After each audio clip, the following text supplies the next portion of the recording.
ఈ నెల 26వ తారీఖున గణతంత్ర దినోత్సవ వేడుకలు ఉన్నాయి కదా, ఆ వేడుకలకి దృష్టిలో పెట్టుకొని ఏదైనా ఉగ్రదాడులు జరుగుతాయని నిఘా ఇచ్చినటువంటి సమాచారం మేరకు జమ్మూ కాశ్మీర్ మొత్తం కూడా మన ఆర్మీ అయితే కట్టుదిట్టమైనటువంటి ఏర్పాట్లు చేసి కొన్ని ఆపరేషన్లు కూడా చేపట్టింది.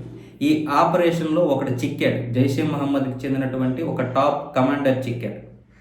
వాడు అంటే తెలివిగా చిక్కాడు. ఎలా చిక్కాడంటే మన వాళ్ళు వీళ్ళు ఉగ్రవాదులే, ఇక్కడ ఉగ్రవాదులు నక్కారని తెలిస్తే వాళ్ళు కనిపించకుండా ఉన్నారు. దాంతో మన వాళ్ళు కాల్పులు జరిపారు.